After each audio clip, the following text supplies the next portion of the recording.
Second question है LCM and HCF of the following pairs of integer, then you have to verify the LCM into HCF equal to product of the two numbers. ठीक है, तो इसका basically meaning क्या है उसको समझते हैं।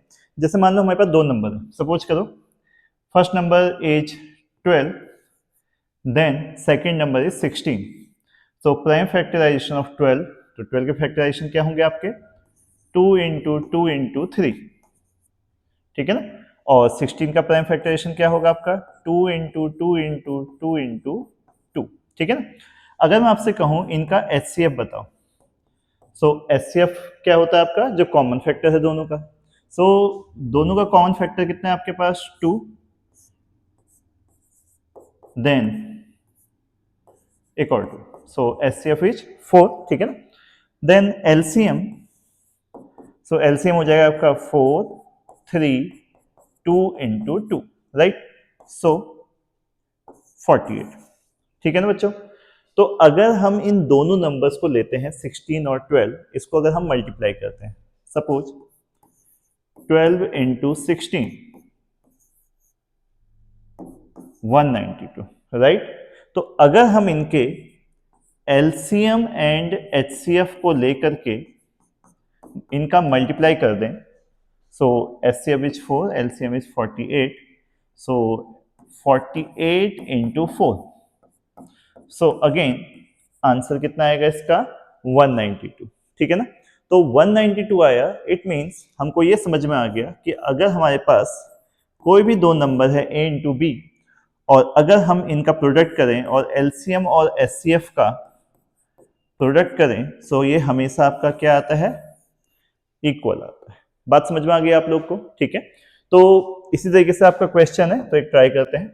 सो क्वेश्चन इज 26 एंड 91, ठीक है ना। तो सबसे पहले अगेन इनके factor, so factorisation of 26 is 13, 13 1 जा 13, so prime factorisation 26 is 2 into 13, ठीक है ना। इसी तरीके से हम बात करते हैं 91, सो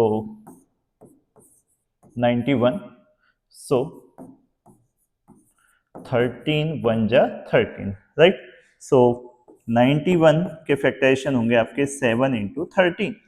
सो अगर मैं इनका एचसीएफ निकालता हूं और एलसीएम, सो इनका एचसीएफ कितना हो जाएगा आपका, HCF common factor is only 13, ठीक है ना, and LCM is 2 into 7 into 13, ठीक है ना। तो इसका कितना हो जाएगा आपका, ये हो जाएगा 91 इंटू 2 182, ठीक है ना। तो ये आपका इनका एचसीएफ है और ये कितना है आपका एलसीएम इतना आ गया, ठीक है।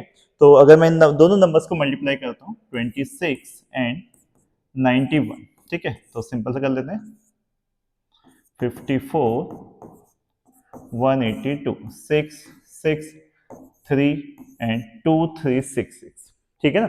तो बच्चों इन दोनों का अगर हम नंबर्स का प्रोडक्ट करते हैं 26 से इंटू 91, सो आंसर इज 2366, है ना।